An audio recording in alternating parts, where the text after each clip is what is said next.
We practiced on Christmas Day, and we're in red zone defense. Rodney Fowler comes through the hole. I hit him, but of course, he's a lot bigger than I am. And then both of our linebackers cleaned it up. And so it was bam, and my leg got stuck in the ground and broke my leg. And so I literally scooted back to the huddle and grabbed somebody to stand up. And Coach Long's, you're done. Sit out, go see the trainer.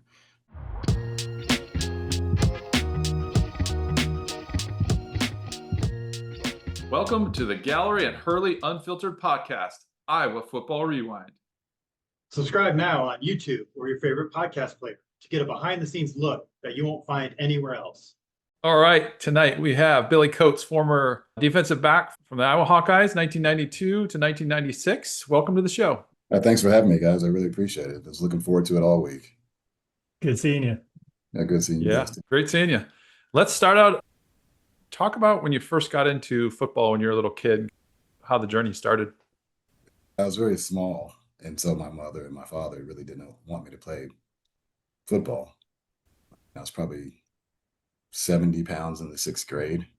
And so there was a kid in my class. His father was like a little league coach. His name was Robert or Bob Partridge, and they were doing a little sign-up sheet at the front of homeroom, and they're like, "Hey, you should sign up. You're fast. You can do this." And I was really more of a hooper, a basketball player. That's what my dad taught me. And so I took the little sheet home to my parents, and they were like, "I don't know," but they knew Bob Partridge, and so the connection between my dad and him, they had worked together before. That's how I got on the team. I had no idea what I was doing. Never played football before. I watched the Cowboys on TV and also watched the Hawkeyes, which is crazy, right? But a kid from Texas watching the Hawkeyes and kind of like really was enamored with Chuck Long because I saw that game when they beat Michigan and I was a little kid. But anyhow, they put me at running back because I was the fastest kid on the team and I was terrified of getting hit. But I had lots of touchdowns because I just didn't want to get touched. Did really well. I was still small. Seventh grade came. I did not play. I played basketball, ran track. The same thing, still very small. And the difference in the size of other kids was even more great at that point because kids are starting to mature. And then eighth grade came, still didn't play. Ninth grade came, I was playing orchestra, played the violin. And during my orchestra practice, the football coach from the high school football coach came into my orchestra practice and he said, "Come here." And I went over there and he said, "I've already talked to your orchestra leader and you're going to give this up. You're going to play football." And I was like, "Are you sure about that?" My mom has a say in this. And he goes, "I've already talked to your father. I haven't talked to your mom, but I'm sure your dad's going to talk to her." So I went home and my dad said, "Yeah, you can play if you want to." So he took me out there and he put me at quarterback. So I played quarterback ninth grade year. Thought I was going to be a quarterback. After ninth grade year in Texas, junior high is seventh, eighth, and ninth. So that ninth grade year was actually a junior high year. So we moved up to the high school 10th grade. In 10th grade year, I thought I was going to be a QB. No, put me at wide receiver. They just chunked the ball deep to me and let run reverses with me. And then they also put me on defense. And so then that very next year, I thought, okay, I'm going to be my junior year, I'm going to be a great wide receiver, right? No, coach said, "You're going to play defensive back. We're going to put you in at wide receiver every now and then, hand the ball to you, utility guy, punt return, kick return, that kind of thing." So I played defensive back. Going into my junior year, my coach Mike Nelson said, "Hey, UCLA's looking at you." And I had no idea what he was talking. I'm like, "For what?" Because I never thought I was really a football player. And he said to play football. And I was like, and that really really motivated me. Wow, okay, I really need to, if I actually have that kind of opportunity, I really need to work. And the way God would have it is that my dad worked at the University of Texas at Arlington. So I had access to the weight room like 24/7. So all summer just worked out. And I've been doing that since he started working there. I was like 7. And so even though I was little, I was pretty strong for my size. It was just tiny. But as I grew, after those offers came, as luck would have it, I grew. I got to be about 170 pounds. I know that's not huge, but that was okay apparently for the scouts. And so I had offers from everywhere. But the only place I wanted to go was the University of Iowa. And so I got an offer from Iowa from Bob Elliott, and I accepted it. I gotta say Unusual. I've got so many questions. How are you watching the Hawkeyes? Like you found them out, or they just happened to be on? Like, Nick, this is way before the internet. So I'm watching a television where I've got to use pliers to change the channel and rabbit ears, right? Saturday mornings, you get up as a kid and you watch cartoons, Bugs Bunny and Roadrunner and things like that. And so I happened to just be going through the channels. And prior to watching this game, obviously I was in love with the Cowboys. When you're a kid, when football's on, so I changed the channel and there it was football, Michigan versus Iowa. I had no idea of the magnitude of the game, but the people there seemed to think it was very important, right? And that field goal kick at the end was super important. And then Chuck Long's nice throws, and it was just awesome. So you could just feel the energy from the stadium through the television. And so as a kid, that stuck with me.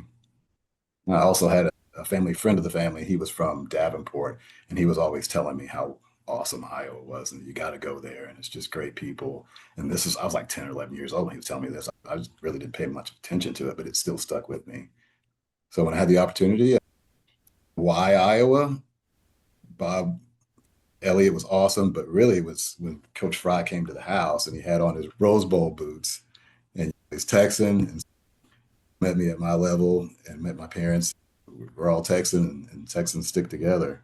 And the way he's turned that program around, and the fact that he coached at North Texas and at SMU, and just seemed like a generally good guy. Not that the other coaches that I met with, Nebraska, Oklahoma, all those other guys that weren't, but I had that connection, all those things together.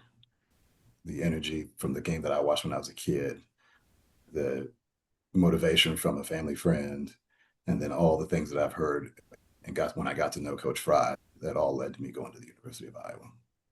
I'd say most of the Texas guys and anyone outside of Iowa or Midwest, I think a lot of them were like, Iowa, where is that? So it's just refreshing to hear that you actually knew a little bit about Iowa when they approached you. So that's not common in our other stories we've gotten.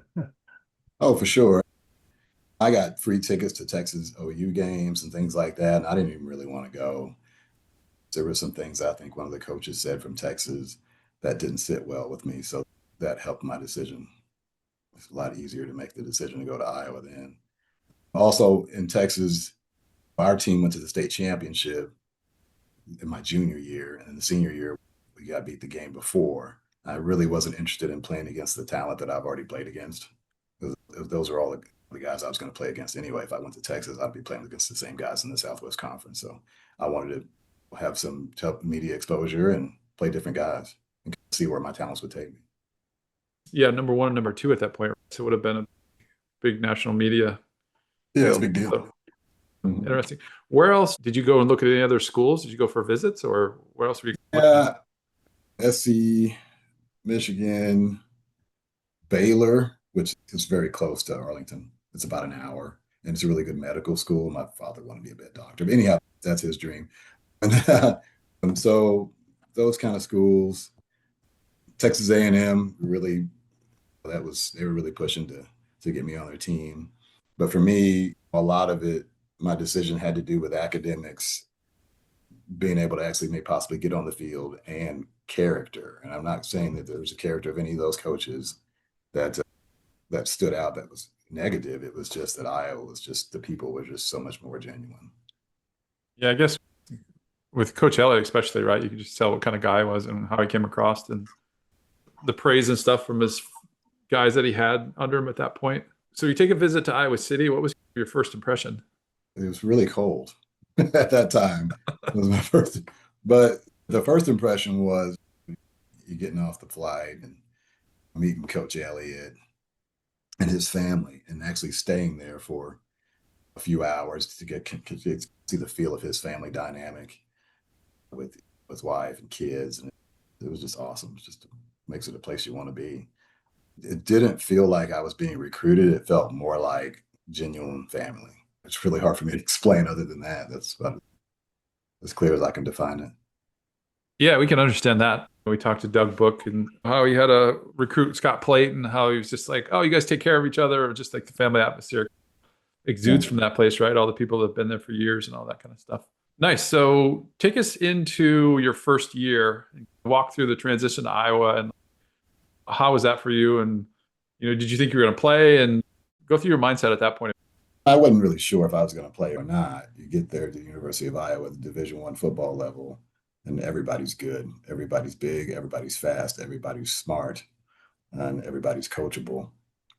I didn't really know what to expect. I hoped that I got a chance to play, but getting there during the summertime and meeting all the other like Demo and Cedric and all the other great athletes, you realize this is not time to relax and rest on your laurels. It's time to get busy and work, because we need to be the best we can, not just for yourself, for your teammates. Not a funny story, but ironically, we were at Texas Relays my senior year, and we were running the 4x4, and I'm the anchor, right? And we're like eighth, right? And then I hear these voices, and it's Cedric Shaw and Demo Odoms, who just knew me by reading the paper. And that's really, hey, that's our teammate. This is before we ever went to Iowa. Yeah. You know what I mean? So just those kind of moments, of course. And then I think I ran a 45 split, and I caught everybody. We didn't win, but I got second. We got second. But just from that very moment, wanting to play teammates and wanting to make those guys proud. So as far as that first year, I ended up redshirting. I don't think I got hurt or anything. They scheduled the very first Iowa home night game versus the U, right? And we were not doing well. Those guys were huge, fast. And I remember it may have been Scott Plate, but someone got hurt. One of the senior corners got hurt. And Coach Elliott looked back at me and he said, "Billy, are you ready?" And I'm like, absolutely not. Absolutely not. It was like third quarter. There were maybe 4 minutes left, and we were down by several touchdowns. But it didn't even really matter. That is that I knew after watching all those great athletes I wasn't ready to compete. I'm 170 pounds, super fast. I barely knew our defense. And so, no, I wasn't ready. So when he asked me, I told him the truth. No, I didn't want to be selfish to say, yeah, and I didn't want to hurt the team. So I told him, no, I'm not ready. I need a year to get ready. So I didn't go in. Did you go to Go the ahead. kickoff classic, and were you like going to play that year? I was offered to play, but I went to the kickoff classic, but I did not play in the game. So it was just a super awesome experience being a young freshman, red shirt, and just watching to get prepared.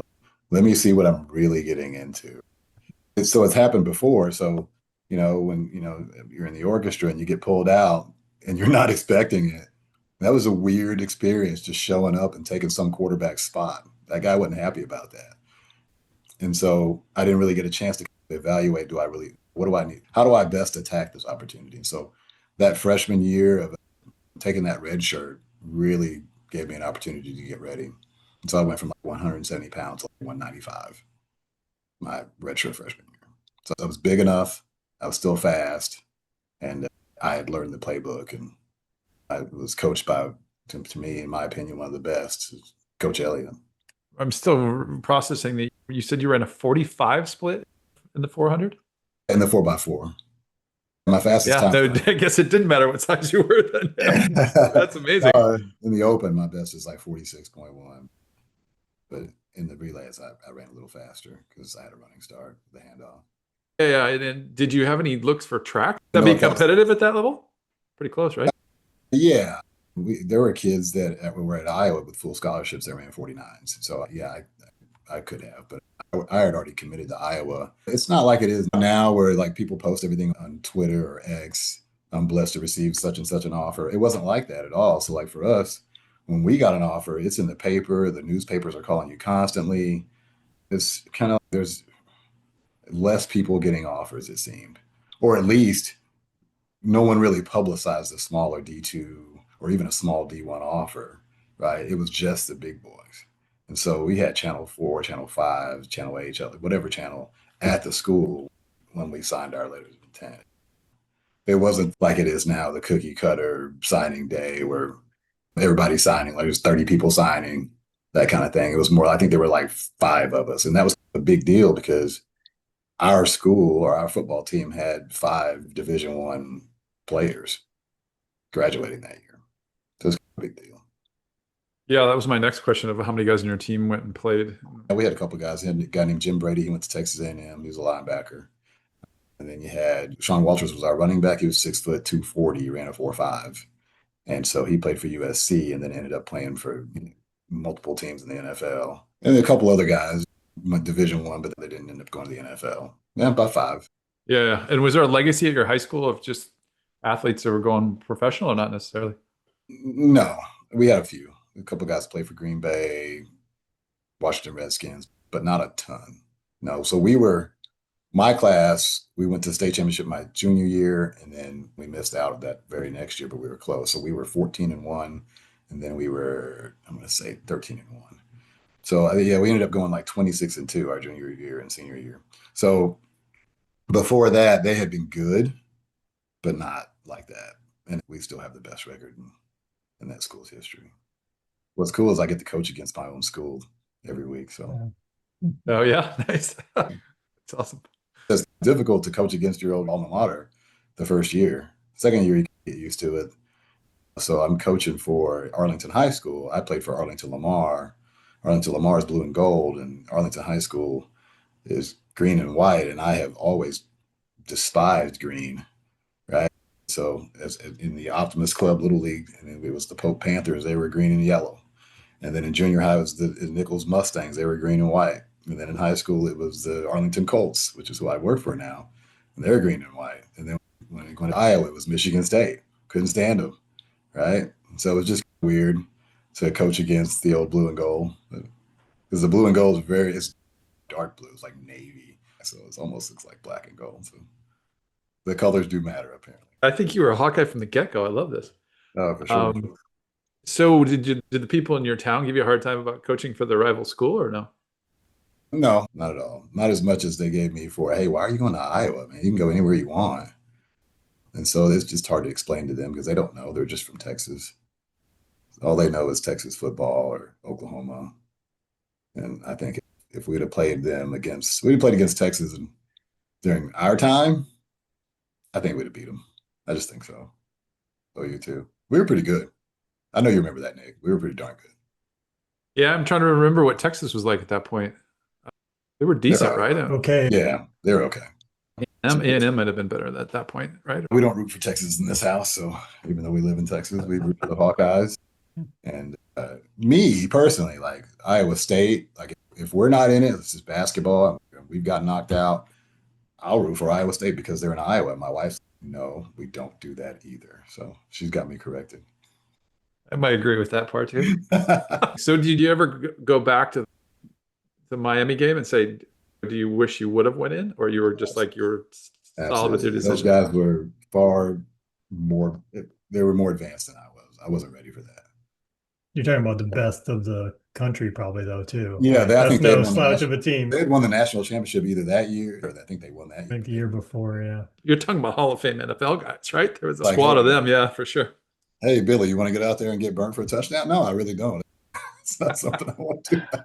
Like, I already have witnessed the fact that I'm not good enough at this point to hang with those guys, and I don't want to embarrass my team or my teammates, or definitely not myself. No, I wasn't ready to go out. But very next year, I was ready. Yeah, let's talk about your first game and kind of how that was, and go through that for us. You would. We've played so many games. I don't know exactly which one was the first one, but I do remember Tulsa 93. We would have started with Tulsa that year. Yeah. That was a tough game, man. God. Almost lost. Yeah, they threw the screen about 17 times to my side. And I don't think our linebackers figured it out yet. They're still thinking about it. They just kept rushing that guy, and they throw the screen, and here come the guards and tackles, and it's just me. That was a rough game, but I had a newfound respect for Tulsa. I didn't think their football was very good. I do remember the freezing rain game at Ohio State, in our place against Ohio State. I remember just, wow, this game can't get over fast enough. It's freezing cold outside. Probably my best game, my favorite, I had an interception against Indiana. Randall L. was nice to me, and he threw me a pick in the end zone, so it was pretty sweet. But just the fans and how close the fans get to be to you when you're at Kinnick is just, there's nothing like it. And you've played. So never had a doubt of where I was supposed to be. So really love the University of Iowa and Hawkeye football. And so the opportunities I was given, I'm very eternally grateful. So as a freshman, they're going after you in a couple games. How are you mentally dealing with this? Are you keeping your confidence pretty high? Maybe it's more of the D-back mentality. Talk Yeah, us through that a little bit. us D-backs are pretty arrogant. I didn't have it one doubt in my mind. When you're a defensive back, if you're worth your salt, you want them to throw at you. And so that was my attitude. It's like they're not throwing at me enough. And they really weren't coming after me much. We played Michigan State and some of those other teams. They just primarily ran the ball. That was the strategy back when you and I played. There wasn't a whole lot of passing unless it's necessary, like 3rd and 10 or something like that. So you knew when the passes were coming. And there was really nothing difficult because primarily we played zone. We were in cover 3 most of the time. If you weren't that, we were in some type of a cover 2. So I wasn't really tasked with the responsibility of covering like a guy or a dude. Always had some type of a help.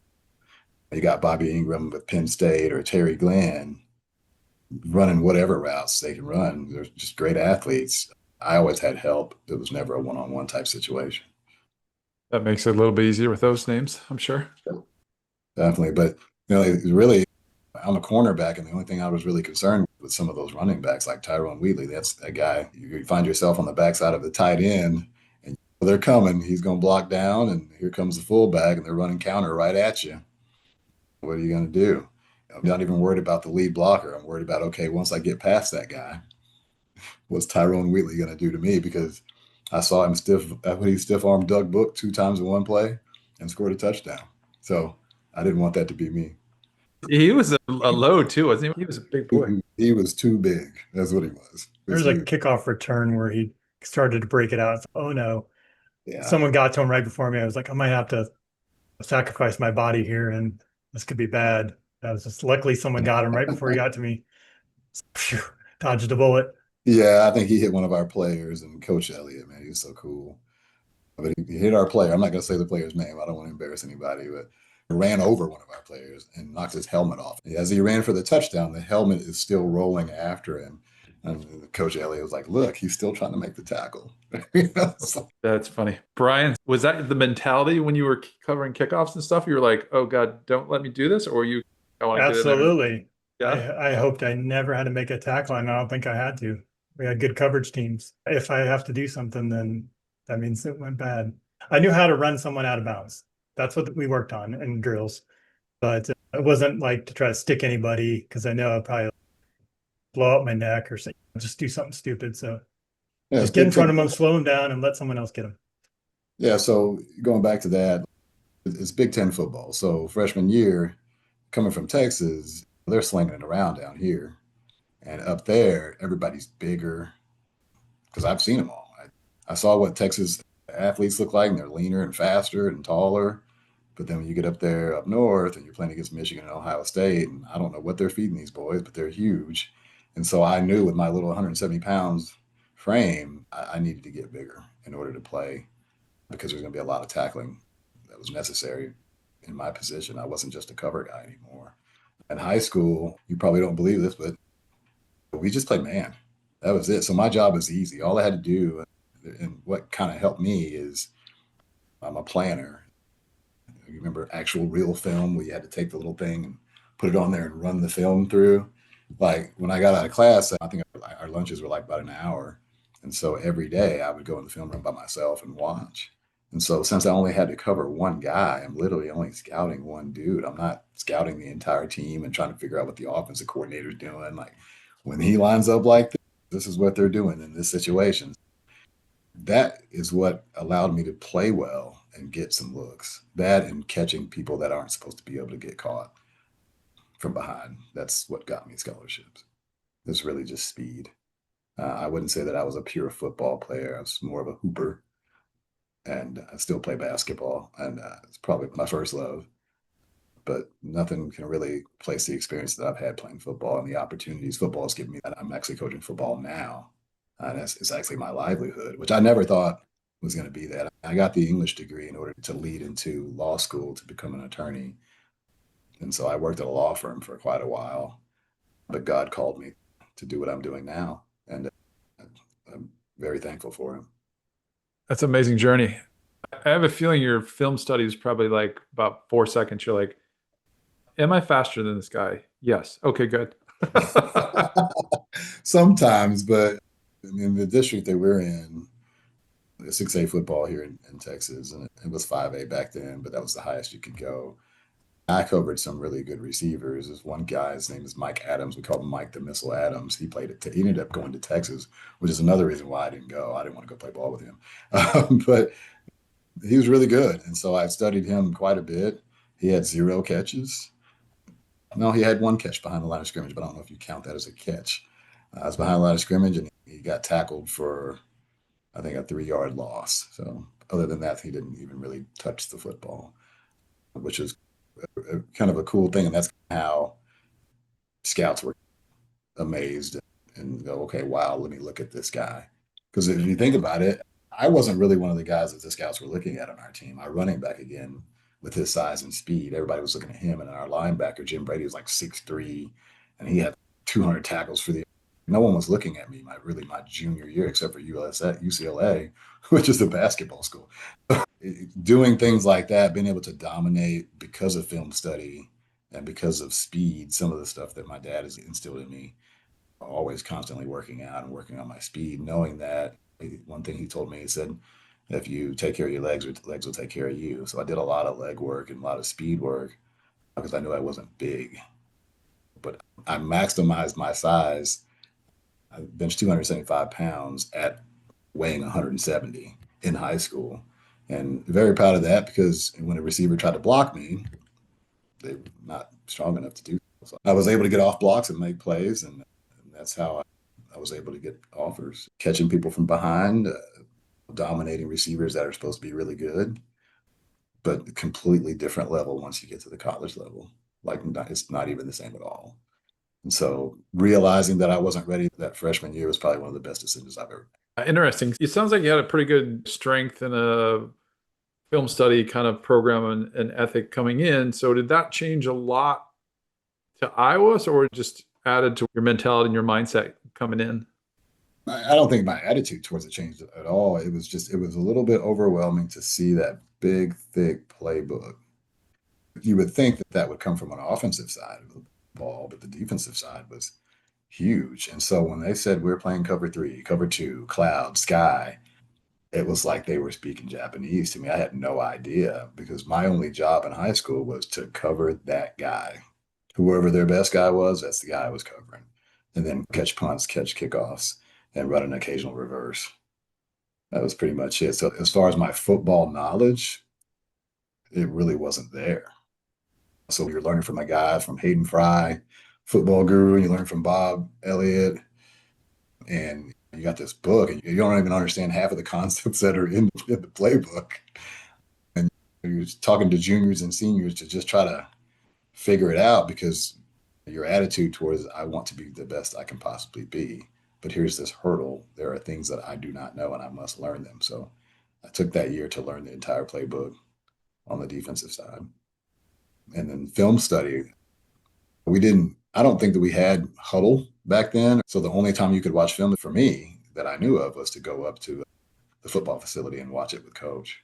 And so I did that quite often. We heard a lot from different people about Coach Elliott. Talk about him some and talk about his impact on you as a football player and as a person. The impact of great leaders and men is huge for any young man and for any kid. And so I had blessed to have an awesome father who was present. And so to me, Coach Elliott was my father at the University of Iowa because my father was here in Texas. And my parents only got to come to a few games because it is a 14-hour drive, right? And then the flights are not very cheap because not a whole lot of people were flying from Dallas to Iowa. The impact was enormous. Having his support anytime I needed anything, if I needed a coach or if I needed to get something to eat, he was there. So I can't say enough about him and his family and the sacrifices they've made and the impact they've made on my life. There's not enough words to explain it, but very grateful. Since we're on that topic, what is your coaching philosophy now? How do you approach kids? Is it a mold of other coaches you've had? Is it things you picked up? What is your approach? I've been coached by just a few guys. To me, I started football late grade, skipped eighth. Oh, skipped seventh and eighth. The coaches I had in junior high, they were very, how do you say, they just explained it. So if you messed up, you didn't get yelled at. In high school, however, completely different. Our defensive coordinator, he was a yeller, and he'd get right in your face, spit and talk and cuss you out. And so through all these experiences, then you have Coach Elliott, and then you have Coach Slocum, and then you got Coach Fry. I was a psychology major, and he knows how to treat people. After going through being coached by so many different coaches, you're correct. You pick things up, you learn what to do, but you also learn what not to do. And so my coaching philosophy is just to have my kids. I tell them right off the bat, just be a sponge. Just soak up all this information I'm giving you. And I'm never going to yell at you because there's no point. It doesn't really help. If I'm yelling at you, assume that I'm upset at you. I'm not upset. I just want you to be the very best you can possibly be. And so yelling is not a thing that I do when I coach. I'll pull the kid aside and tell them exactly what they need to do. I really don't ever really focus on what they did wrong. If they messed something up, I'll just pull them aside and say, this is what I need you to do. I don't even bring up what they messed up, like what they did wrong. Well, I want them to completely forget that. As far as my practice plans, I watch a lot of film. And so all of the mistakes that they make, I jot them down, and then I will message them through Huddle, and I'll send them the cut ups so they can see what they're supposed to do. And then I expect them to execute that the very next practice to get it right. And if they don't get it right, then again, what is yelling really going to do? I guess a lot of coaches yell because they think that shows that they really care, but that sends the wrong signal to some kids. Some kids can't receive that information that way. And so from Coach Elliott, he was the same way. He never raised his voice a little bit, but it was more an excitement of something good rather than something negative. He treated me with respect. And so that's the way I want to treat my athletes. I want to treat them the same way. Treat them like they need to understand that they're important. And the reason that I do this is because God's given me the ability to do it, and I want to do the best I can with what God has gifted me. If anything else, I want to pay it back because there are awesome coaches that had impacts on my life, and I want to do the same for others. You were like, I talked to the orchestra leader, and I'm going to send you to play the violin if you do that again. Go reverse on him? No. Have you had an orchestra teacher come grab one of your players and take them off your team? Yeah, how would that work out? Coach, you don't understand. He's really good at violin. Yeah. Yeah. They talk to the parents. It's a done deal. Oh, no, maybe if I was first chair, maybe I wouldn't have left. I was second chair. Yeah. It kind of worked out. Do you still play? So I traded in the violin for The guitar. the guitar. Did you see that over my? Yeah, that's right Nice. there. Yeah. I saw the picture in the Sun Bowl media guide for our senior year. You got a picture of you playing the guitar at the talent festival. Yeah, that's right. I do remember that. Yeah. Yeah, we played a little blues that day. That was pretty fun. Nice. Yeah, no, I picked that up. I picked up the guitar. I think I was about 11. I was messing around with it, but then once I was done with the violin, then I just played that in my spare time. And I started learning some songs for church and stuff like that. And now my daughter plays guitar too, and so does my son. And so we use that as family time and learn new songs and play together. Sometimes I take it to school, and as an English teacher, we'll analyze text, right? We'll analyze music, and then we'll play. And the kids, I don't make them sing. They pick the songs and they go, we want to sing these. Can you play them? Yeah, give me about 4 days and I'll learn the song. And then we analyze the poem/song, and then we'll play and they'll sing it. So obviously one of the favorite songs I like to play is Country by John Denver. That was a big one last year. And then some of the other stuff is everybody's favorites, Sweet Home Alabama and stuff like that. Songs that everybody knows. So sometimes I take it to school. So I still use it to play. I was actually playing earlier today with my daughter. She plays guitar too, and she was playing Good Riddance by Green Day. All right, let's go through kind of your junior and senior year. Also, maybe talk about what it was like coming home to play some of these bowl games and how that was for you. We played in Texas a few times, so I'm assuming you're. Yeah, we played in the Alamo Bowl twice, and the last time we played was my senior year. And then we played at El Paso. It was at the Sun Bowl against Washington. Dude, you talk about sophomore? Say this would be 94. We 94. didn't go to a bowl game that year. Yeah, I don't remember the bad years, but uh, yeah, I just remember having some really good games. I think it was 94. I was defensive MVP against Michigan State. That was awesome. And it's affirming that, hey, you know what? I can actually do this and I've got a chance to possibly play at the next level. But right now, just do the best I can. And then junior year, I got hurt. And so I was hurt most of the season, really bad ankle sprain, like really bad. And then once I got healed, I was supposed to play or start in the game, but I broke my leg in our final practice. I think we practiced on Christmas Day. Yeah, it was weird. I think we practiced on Christmas Day, and Rodney Filer, we're down there in red zone defense. Rodney Filer comes through the hole. I hit him, but of course, he's a lot bigger than I am. And then both of our linebackers cleaned it up. And so it was bam, they cleaned everything up, and my leg got stuck in the ground and broke my leg. And so I literally scooted back to the huddle and you grab somebody to stand up. And Coach Long's, you're done. Sit out, go see the trainer. So I went to go see the trainer, and they're like, it could be a bruise, could be a break. We don't know. Put this thing on. So for we're down there, what, 10 days? So I put the brace on and walked around in crutches for a little bit. And until the day of the game, I took them off and I warmed up and everything. It hurt. Heck, man, it really hurt. And so up until I didn't know whether or not I was going to play until like right before we started the game. So I went through warm-ups, super crazy pain. And so I didn't end up playing. We won that game. It was awesome. And then my senior year, So did you play at all that year, junior? I played that year, like off and on. Early in the year? Yeah. And then I got hurt in like the second game. I can't remember who we were playing. Came back like 5, 6 games later, played a few games, and then I was going to start and then got hurt again. And then the senior year, I was sharing with Ples Atkins. He was a really good corner. And then of course, we had Tom Knight on the other side. So really just truly blessed to have awesome teammates. I think Tom played in the NFL. I'm not sure if Ples did, but Ples is another Texas guy that I got along with really well. And so we were sharing time, and it was still cool.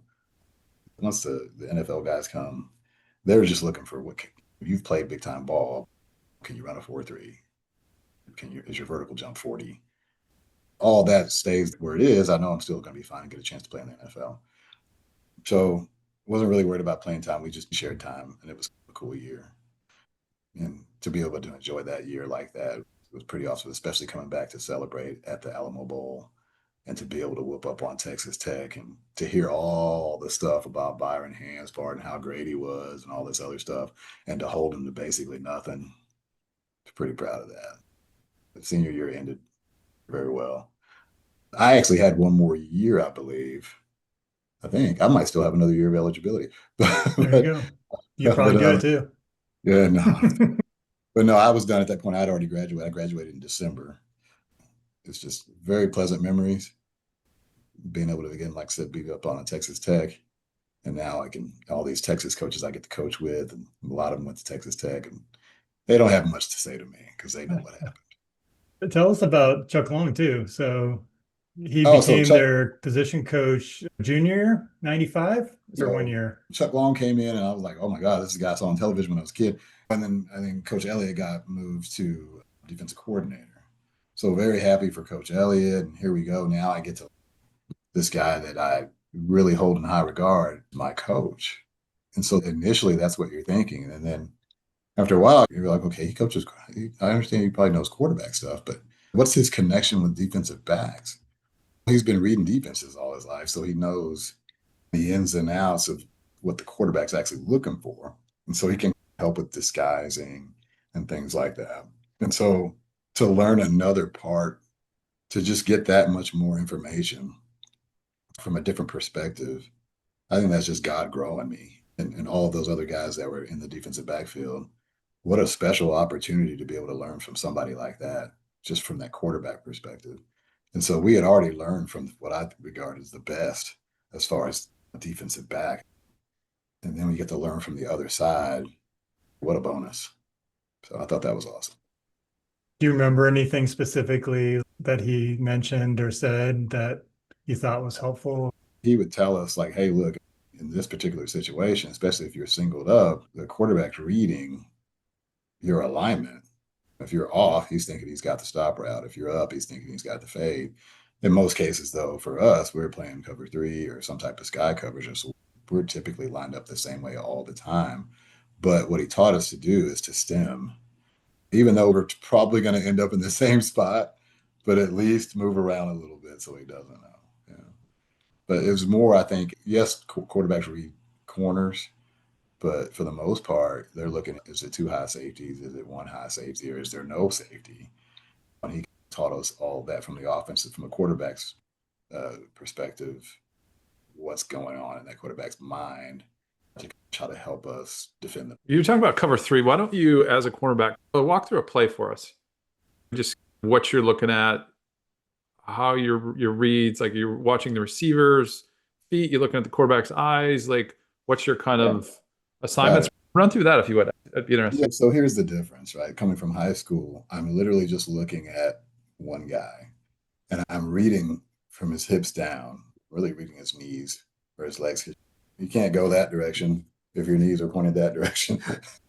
I was reading a man, and so there's only so many routes. The route tree is not infinite, right? You're either running a slant or you're running a stop, you're running out, you're running a dig, you're running a comeback, or you're running a fade or a post. That's pretty much it.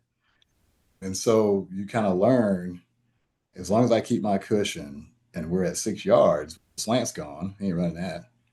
He's run past 6, so he ain't running an out because the outs are at 5. He could run a 10 out, but that's hardly it. Right. And once he gets past 15, it's no longer a comeback. So this is all stuff that you learn just reading a man. So now I'm reading somebody's body language. And in order to be a good man-to-man player, especially if you're not playing press, you have to be able to read the guy's body language. And you have to know the route tree and know what's possibly coming next. If he sticks and goes to the post at 6 yards, it's not a post. It's a post corner. He's coming back out. But if he runs it at 8, it's a post. And just learn that stuff. But at Iowa, I took that with me, and then he taught me even a little bit more how to read receivers. But again, same thing, reading the lower body. But as far as cover three is concerned, or zone coverage, which I was not accustomed to, is now my eyes are fixed on the quarterback, but I still got to be able to see all the receivers that could be a threat in my zone. And so what's cool is if I'm the outside guy, which often I am on the corner, and I've got help with a safety who's sitting no more than 2 yards outside the hash or no more than 2 yards inside the hash, and there's 2 or any type of multiple receivers, 3 receivers, 2 receivers, or even possibly 4, like all I have to do is worry about the outside guy, right? That's it. And so they could do all the switching they want because they probably think we're in man or whatever. Man concepts don't work on zone defense. And that's the beauty of it. So being able to have those, what they call zone eyes, and see the quarterback and then see the threats in your zone is a skill, because I'm gonna tell you right now, our high school kids can't do it. So we play primarily man. It's very hard to look at the quarterback and then be able to read routes in your peripheral and to stay outside. That in itself is a very hard skill to learn and develop. Today, I'd like to highlight the Damani Gibson Foundation, focusing on raising awareness of heart health. It also provides leadership and empowerment service for youth and their families. The foundation works with student ambassadors to spark important conversations about emergency preparedness, all with the goal of educating athletes in the community about sudden cardiac arrest. We are honored to feature the Damani Gibson Foundation as they work to ensure athletes and bystanders are prepared to save lives where and when it matters most. To find out more information, find them at damanigibsonfoundation.org. That's DAMANIGIBSON foundation.org. For us, we did a lot of cloud. So the cloud is just kind of switch it, be like making cover three on one side or deep on one side, sky on one side, and cloud on the other side. Whereas now it looks like I'm backing out, but then I go and I funnel the outside receiver. There was a time when, we're playing cloud, if the outside receiver goes in, I don't chase him. I'll just back out and stay deep to see if something else comes out. Because often what coach told us, if something's going in, something's coming out. Also, if they flash something in front of you, eye candy, there's something behind you. And so there was a time, and you said you talked to Chris Jackson recently. That's awesome. So Chris Jackson's the safety. I'm the corner. We're at Michigan, and old Mercury Hayes is on my side.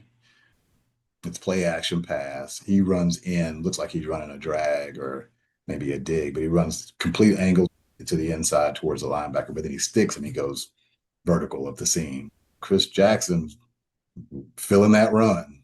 That never happened. So I recognize, okay, he's going in. Where's the guy that's coming out? Oh, crap. There's nobody going out. Oh, crap. Chris bit on the run. And so I just take off running. They're throwing it up to Mercury Hayes, and I end up breaking up the pass. It's 3rd and long. Huge, all that kind of thing. It was cool. Chris thanked me for covering his butt, but that's what teammates do, right? Because he did the same thing for me.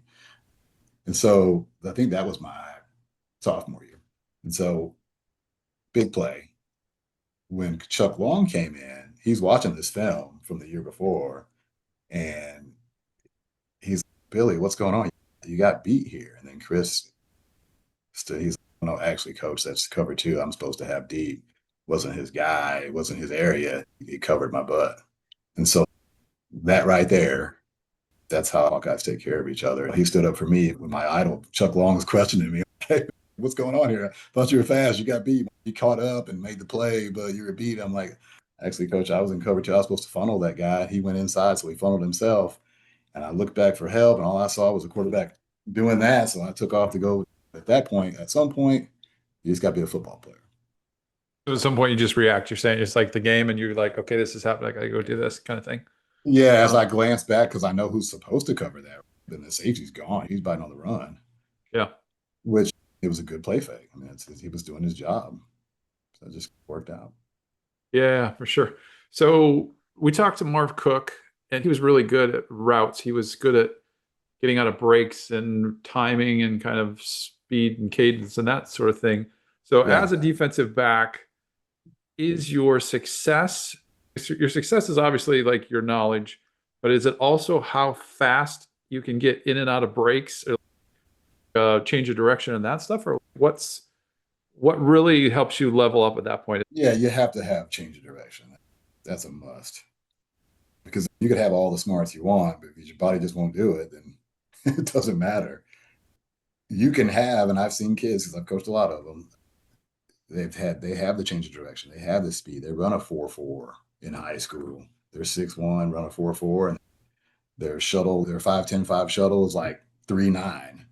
So they have it, but then they don't have the football knowledge, so they can't read it. So it's all for naught. And so that's why us coaches have jobs, right? To be able to teach them, okay, you have all this talent. Now let's go and look at the science behind this, right?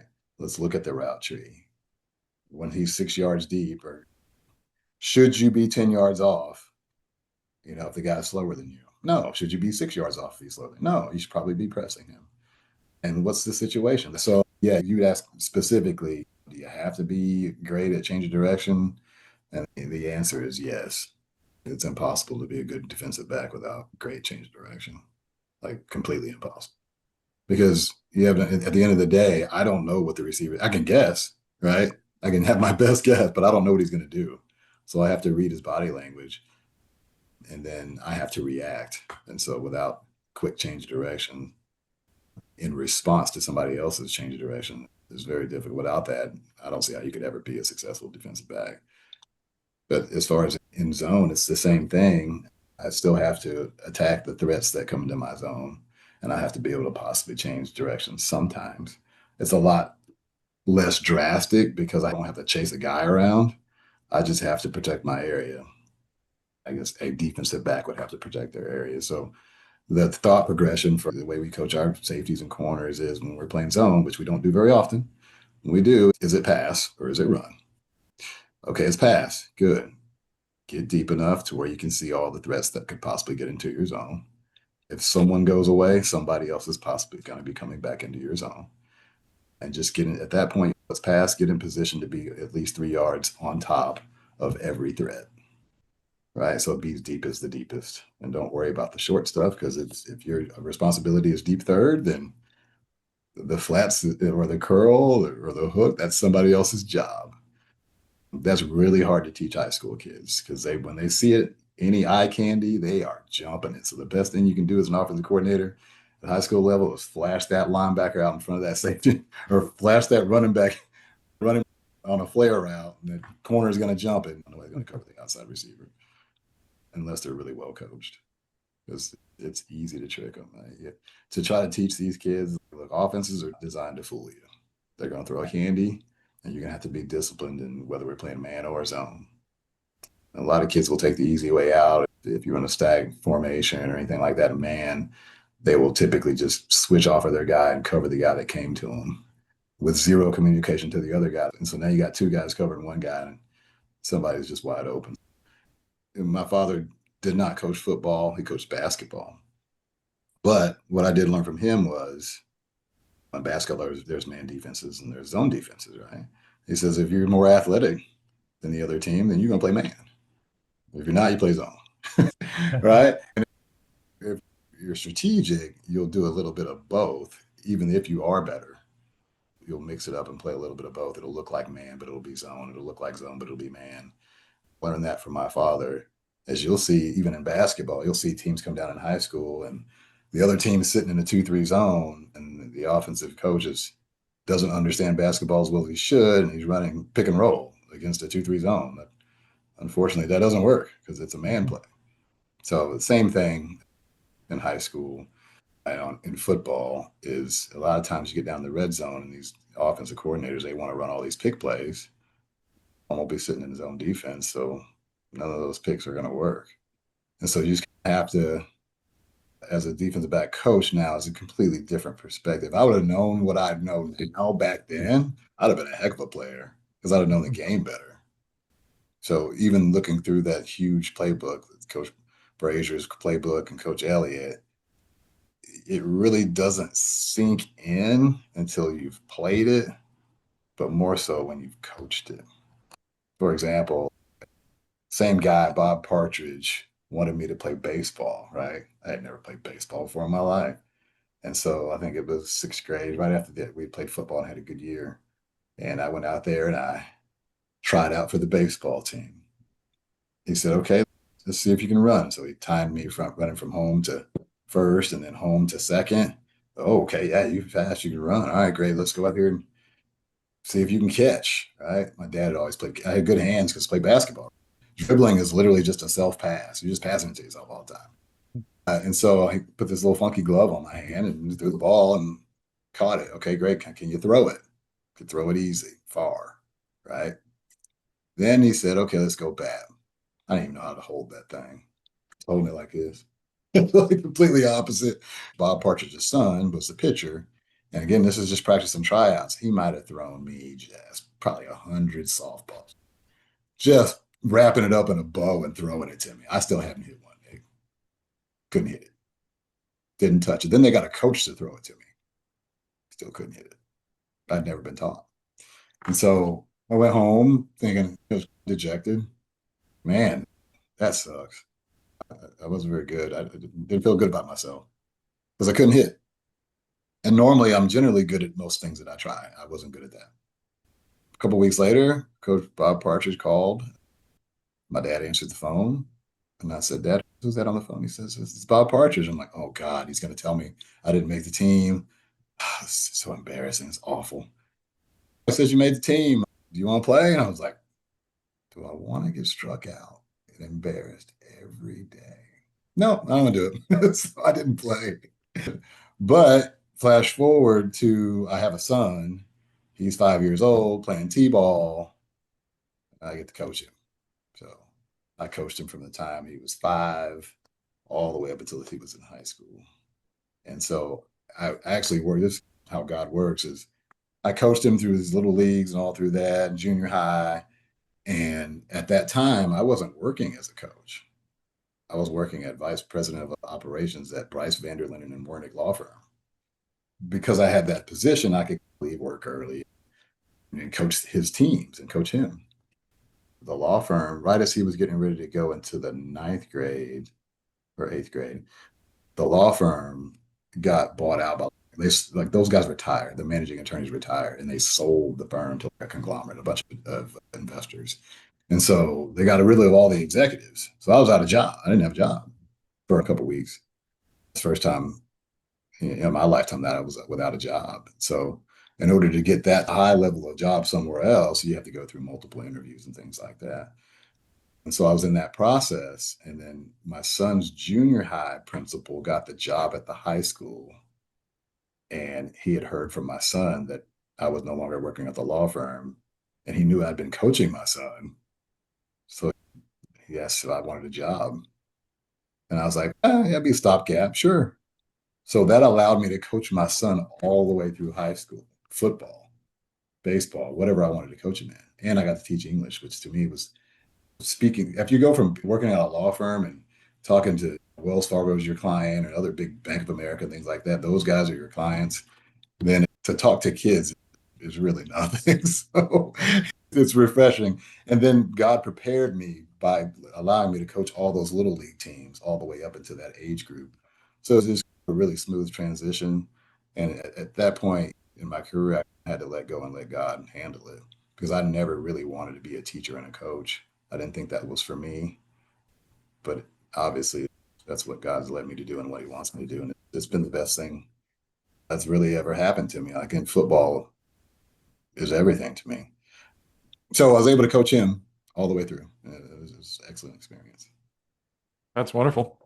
I think Yeah. they could have bunted all the time, right? You could have just been like laid down bunts and playing baseball. But me being able to coach him, like now I can hit a baseball. I bet I don't care who's pitching it, unless you're a major leaguer, I'm gonna hit it. I'm gonna hit a home run. My son, I coached him to be one of the best pitchers here in Texas and one of the best hitters. I'm so very proud of that. But coming from a guy who couldn't touch a ball, it didn't matter how much I prayed or tried, I wasn't going to hit it. But obviously, baseball is a skill game. And it used to be, I don't know that you had to be that much of an athlete. Now you do. But back in the 80s, you had to have the skill to be able to hit the ball, proper mechanics to throw it and catch it. Now, it's like everything else. You got to be bigger, faster, stronger, and have the skills in order to go to a level like Division I or pros. It was a different time back then. I coach track as well, and our kids are calling it trackflation. It's inflation. It's because these times are insane. So I coached a kid last year. He ran a 10-2 in the 100 meter. And in that race, when he ran a 10-2, he got third. I think I posted that thing. Y'all Yeah, you sent it to the text group. Yeah, that was crazy. Yeah, so he ran a 10-2 on Saturday. He was committed to the University of Utah to play football, but he got that offer because he had run 10-4 a couple weeks before that because they want speed, and he's 6'1". When he runs it, he had been talking to TCU. He wanted to go to TCU because TCU's in his backyard. It's right here, and they're like, we don't have anything for you. I mean, we want you. We just don't have any more scholarships left. He runs a 10-2 on Saturday. On Sunday, I get a phone call. They want him to play for them. So, yeah, he talked to Utah, and now he's at TCU. And so this is now, I can't tell you amounts, but this is now the era of the NIL. And so you're getting to see, I'm getting to coach kids and change their lives completely, not just at a character. The character piece is a huge piece, right? Because you want to create great young men, great people. Like I feel like my coaches attributed to me. But to also see the financial piece and to a kid that has nothing to get life-changing money, it's really awesome. And so that's where I am now. The last couple of years, I've been blessed with some Division I kids. I got another kid like New Mexico State, got some of them at Tarleton State, one at TCU, another one at, oh God, the name escapes me. It's a smaller Division I, but it's in San Antonio. And so to see those guys be successful, that's what it's all about. Yeah, I can imagine it. It's really rewarding. It sounds like you found your calling through all that, which is great. Yeah, our track team, I got the opportunity to be the head coach, not this past year, but the year before. So this is my second year head coaching our track team. And so 3 years ago, we went to our district track meet and we scored 6 points. That's it. And then last year, when I was coaching them, we scored 92 points. And then this past season, we scored 126 points. So we're just getting better and better. the opportunity presented itself to me, and I had an opportunity to hire a kid that I coached in high school. He coaches my sprints because when I coached him, he was really fast, but he ran for Carl Lewis. I don't know if you know who that is. He ran for Carl Lewis Yeah. at the University of Houston. And so now, because of him, I have a connection to Carl Lewis. And I actually sat down and talked to Carl, and I talked to his sister, and they talked about the Olympics and sprinting and sports. We sat there and talked, just shooting it at the Texas Relays, and we've done that for the last couple of years. And so you just talk about how small the world is and the things, the opportunities that have presented themselves to me. It's something that I couldn't have ever imagined, and I definitely couldn't have done it on my own. And so having a connection with like the world's most decorated Olympian, and to be able to get all of that knowledge, at least some of it, he's probably forgotten more track than I'll ever know. But to get that and then to see the information passed on to our kids and to see the success is incredible. We won a district championship in all 3 relays. We run the meet championship at the next level before we went to regionals. And we went to regionals and we were ranked nationally. We ran 40.8 in the 4x1. And I think we were getting ready to run. And we ended up having we got disqualified in regionals. We stepped outside of the zone by a step, but we were getting ready to run about a 39, which would have been a national record. So just very proud of all those kids, and to be able to see something like track, because other kids are like, he's a great football player. He's a track kid first. And so now what these coaches are looking for, if you're 6'1" and you run a 10.2, I can coach that.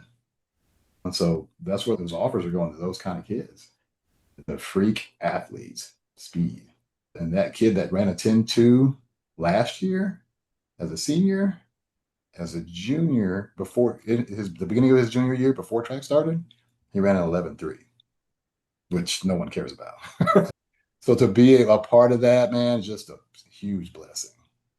And it's not me, I'm telling you. What really changed my life is I wish I would have been this way while I was at Iowa. I was a young kid and I knew Christ, but he didn't run my life.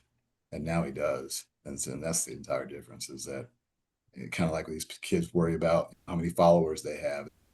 It's not really how many followers you have, it's who you're following. You were talking about the double sports. What's your thoughts on specialization? Obviously, like track is a huge part of these things, right? You have to be a certain speed to move on to the next level. Once you get to college, unless you're just a ridiculous world-class athlete, you probably have to focus on one sport. You hear a lot about kids who are like, oh, I have to be on this travel team and I have to play football all year round. There's that pressure to do that. So you're in that. Are you on board with that? Or do you think they're losing out on playing other things? There's more sport-specific injury?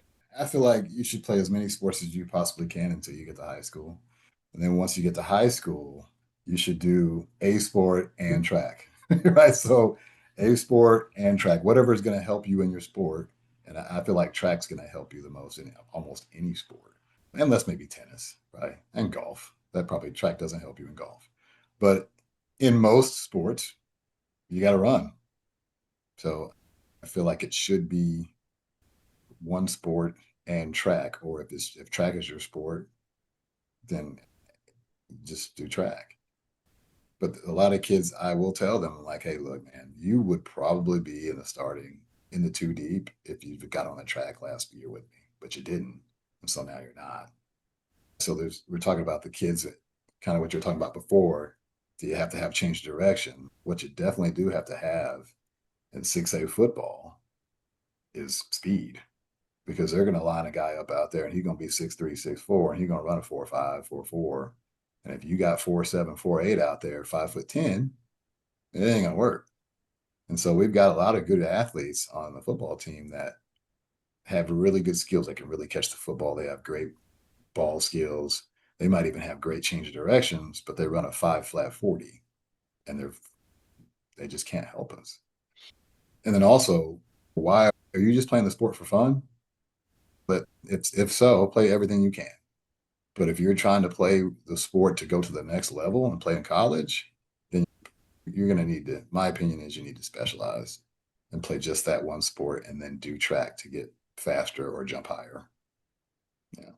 A lot of the things that we're seeing now, Brian, you're in Florida. Nick, where are you? I'm in California. You're in California. Okay, great. In Texas, you might even see advertisements for this on like when you're on X or whatever. There's a lot of these Division I training centers popping up, right? And you're being trained by guys that supposedly were Division I players and things like that. And so they're charging all this money to these kids, trying to really capitalize on NIL. Hey, I can get you all this money if you just work out with me. So what coaches like me have to do is we have a choice. We can tell our kids, hey, don't go to those guys, and then we'll lose our kids, or we can partner with them. So what we've decided to do, hey, they're going to go anyway. They're going to go to these coaches that claim to be what they really aren't, and they're going to get the extra work. What's the hurt in the extra work? The only hurt in the extra work is I have to fix it when I got to fix it for a Friday night, right? So they come out and they think they want to press in this particular technique, and we're not coaching it that way. And to my knowledge, and all the clinics I've gone through, and all the coaching from Coach Fry and Bob Elliott, and every coach that I've ever talked to never does it like that. We're not doing it that way, but you have to fight against that at practice.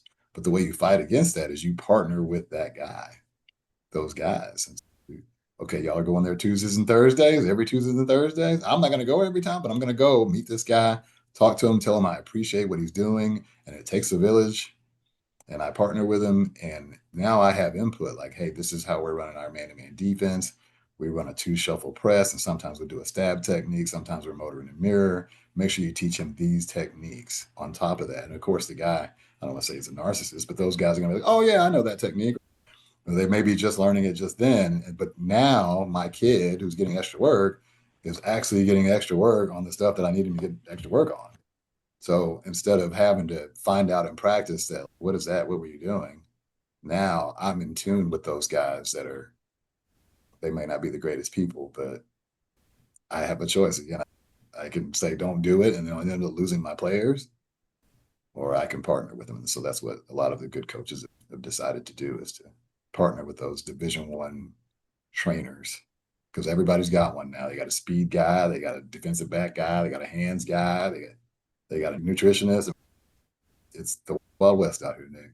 Wow. And Brian. Yeah, it's tough. Yeah, I didn't know that. Wild dynamic. I know sports are crazy out here. I haven't really delved into that. I have a younger daughter, so we haven't really got to that stage yet. I know our nieces and nephews are coming up on some of that stuff. Yeah, we've got a lot of kids that'll, you know how parents and kids are. If a certain school's doing well, they want their kid to be a part of that program. Everybody wants to be a winner. And so if you're winning, people are coming to your school that aren't even supposed to be at your school. Our governing body, the UIL, has put things in place where you have to prove that you're not moving for athletic purposes, right? So you have our district, which is a closed district, and then you have Dallas, which is why every year in the state championship, Dallas and Houston are open districts. You can go anywhere you want to in DISD or in Houston ISD. You can go to any school. Arlington's not. And so I talked to our administrators and like, hey, you do realize we're hamstringing ourselves, right? Because we're going by these rules. We've restricted ourselves. The UIL says we can do these things. They're the governing body, but we holding ourselves to a higher standard because we don't want the whole recruiting. That's not the way that our district wants, and I respect them for that. But the reason that it's going to be these big districts, these open districts that are in the state championship every year, is because they get to get whatever players they want. So, and they're transferring, but they still got to deal with the UIL. They still have to try to prove, hey, I live here, or I don't live here, and here's the reason why I'm coming to this school. I promise you it's not because of football, even though they were championships 5 years ago. So campus life, like freshman year, the dorms, that was weird, man. It's an odd deal, man. I'd never been away from my parents. And so to have that freedom and live in the dorms with a bunch of other kids, it was fun, but it was probably too fun. Were you on 7th floor with us? You are on it was me and Bill and his Inge, and we were on the 9th floor. 9. Yeah, we're on the 9th floor, but a lot of our guys were on I think either first or second, or both of those at the same time. Yeah, campus life, it was different. In high school, I didn't really talk to anybody. I kept to myself. I was friends with my teammates, and that's it. But in college, I became a little bit more social. I think After the second floor, I believe all the even floors in Slater were girls. And so I visited every even floor to try to meet as many people as I could, because I'd never really had that experience in high school. So it was a cool experience to talk to girls and not really worry about, they're going to make fun of you. It's a weird dynamic in Iowa because there's not a whole lot of African American people. We were talking to Lou Montgomery, and he said Dana Yeah, Hughes says you can't be from Iowa. There's no black yeah, people in Iowa. yeah. So it was weird. So somebody was asking me something, and I was like, yeah, if you were in Iowa back in the 90s, you were either an athlete or you were from Chicago. That was pretty much it, or both. But no, it was really, for me and Bill, did some fun things. We met a lot of good people that were both on the team and people that were not on the team. Met people from really small towns. Somebody who said they were from Turkey Valley and they graduated with a class of 9 people. That was just odd to me because I live in the Dallas-Fort Worth area, which is like 7 million people. And my graduating class was like 680. This is different.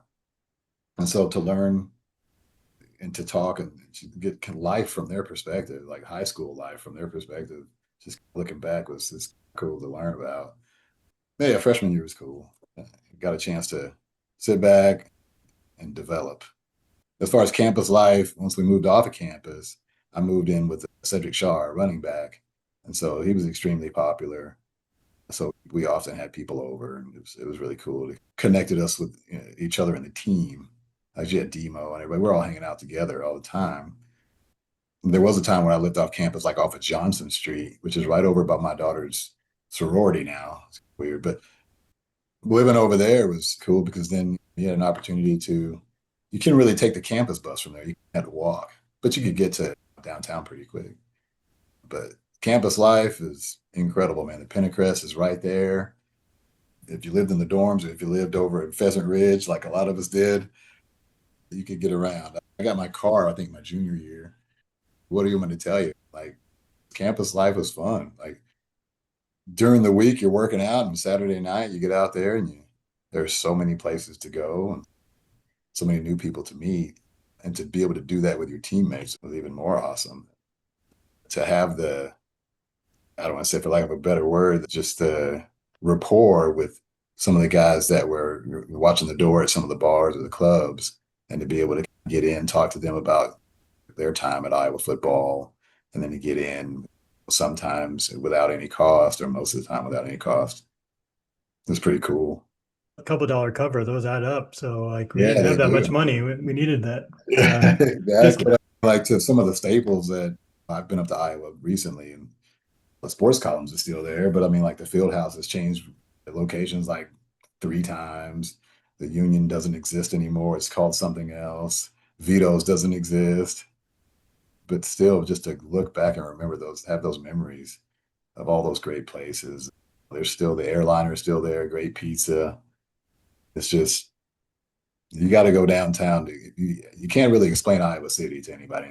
They just have to go downtown and see what it's like for themselves. But as far as the campus, I think the excellent staff, teachers or professors were awesome. And everybody there was just very supportive. Our last game was at the Alamo Bowl. Yep. And again, I came home and I was working out. A new pro day was coming, but I didn't know when. I didn't really talk to anybody. So I actually missed that pro day my senior year. I didn't come back. I no was in way, Texas. really. I was in Texas. Yeah. I wasn't doing anything. I was in Texas, and I think I had some tryouts down here. It wasn't really until that next year that I had my pro day. I remember Paul Longo, I overheard him talking to him like, yeah, he probably would have had a better chance if he'd done his pro day last year.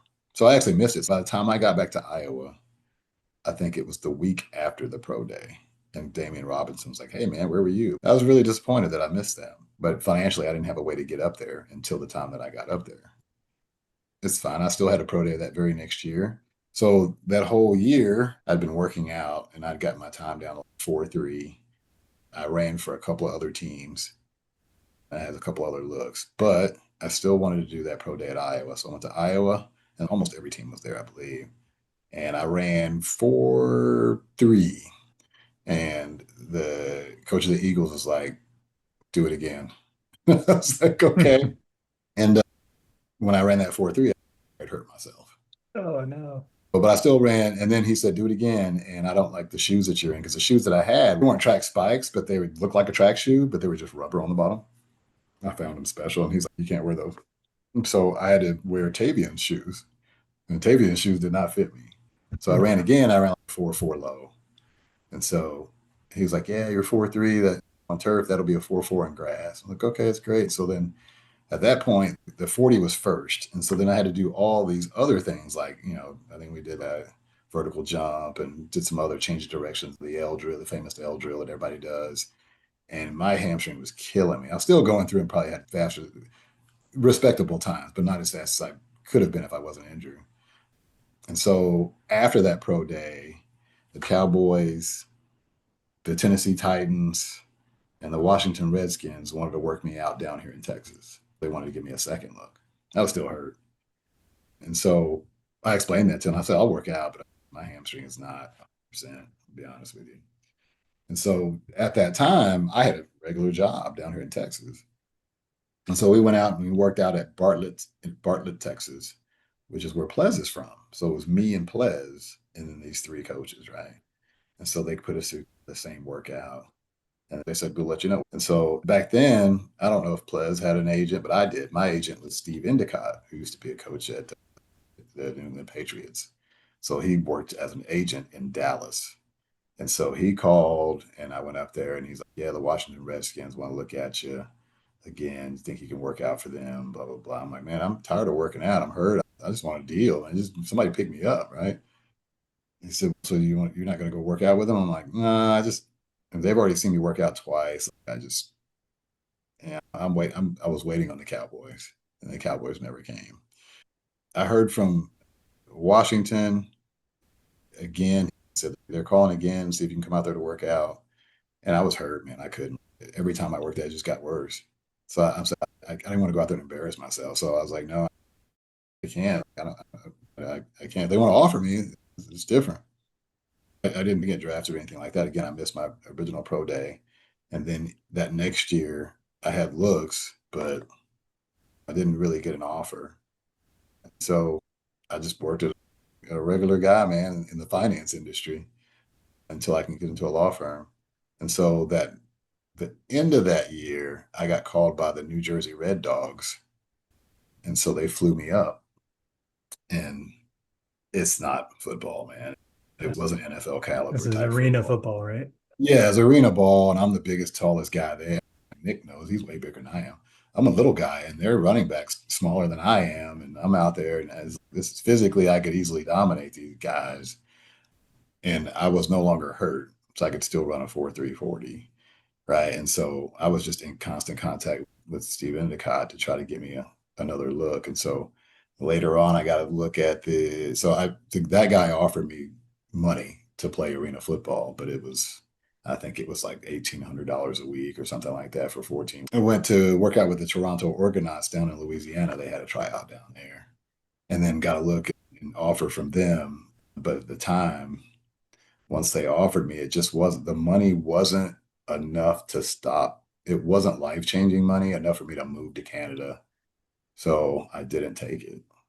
And so at that point, I just moved on with my life. And so the only connection I have with football now is coaching. No, it's always interesting just to hear the stories of everything has to line up. Yeah.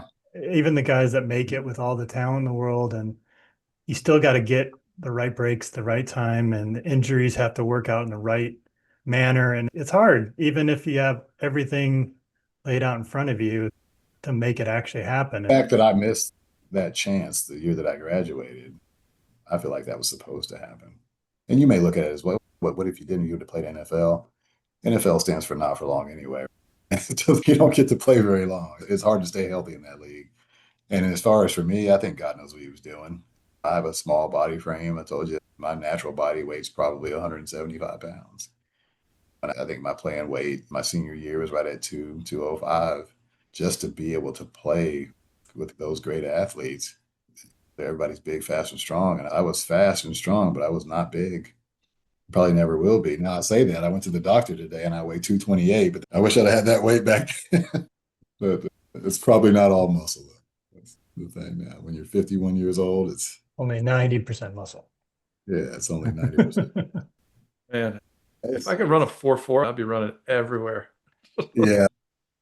I was the 4 kid out of high school though, but again, I barely weighed like a feather, right? So when I put that weight on with all the creatine and the supplements and the things that we were taking just to be able to compete, it was hard to stay fast at that size to get to 200 pounds and still be able to run a 4.4 or 4.3. It's hard. I can imagine. Creatine's making a comeback too, I think. Yeah, here as a high school coach, we can't tell our kids to take it, but they should be taking it. We can't tell them really to take even supplements, not even stuff they can just get over the counter, according to the rules that we have to play by. So we can't give it to them. The only thing we do provide them is we'll provide fruit, peanut butter sandwiches, and things like that. And then we have a nutritionist that can do a little bit more than what we can do, but they still can't even really suggest that they take creatine or supplements like that. But they do more than we can. They're experts. The kids that do take it, you can tell the difference. But again, we can't really promote that at the high school level. But I think NIL is coming to high school. I think it's already in Florida, from what I understand, Brian. You can, Really? I've heard some Wow. coaches say it's already in Florida. But if you think about it, the fact that these kids are getting that money the day they graduate, really, the day they put their butts in a college seat. So here's what happens, okay? And I can tell you this because it's experience coaching the kids that do it. They get the offer, right? There's money involved and possibly other things, but they can't get that money until they put their butt in a college. What do? They take summer school. Early. Yeah. They enroll in summer school. So now they got money. And you got other kids in high school like, man, I saw so-and-so, he is rolling. I'm like, yeah. NIL's has changed the game. So now you got kids making 50, 100,000, 200,000 right out of high school. It's a lot different than when we played. Remember when we played, I think they came out with college football 94 or 95, and you and I we were on there. And all I was worried about was like, okay, max speed is 15. Tell me why the heck I got 14. Something right. We're not worried about if we're getting paid or not. Some D-back number 30 from Iowa, but it's not you. Yeah, it's someone else. No, they back then, it was on PlayStation. Like they had our names. You got Billy Coates, number 30. You got all the stats and everything. So waiting on that check. Yeah, never got one. I'm not one to sue for money. So I think there was like a class action suit or something. I think it might have been back in, and I chose not to be a part of that. I didn't think that was right. So if the rules say we don't get paid, then we don't get paid. It is what it is. In my mind, that's how I was and how I am. I'm a rule follower. Now, the rule is they get paid. Coach Fry is just an amazing coach. Even just during our team meetings, how he addressed us and how he showed us how to be great young men or great men, period. Just his example of being a great man has resonated throughout my entire life. So very grateful for him. I'm grateful for my teammates. I'm just grateful to be a part of the University of Iowa and Hawkeye football. Yeah, we're pretty lucky. Yeah, Great coaches. definitely. Yeah, for sure. And great to have you as a teammate. BC, Yeah. thank you so much. Great to talk to you and great to catch up after all these years. And thanks for walking through this with us. Good to talk to you, man. Sounds great. Brian.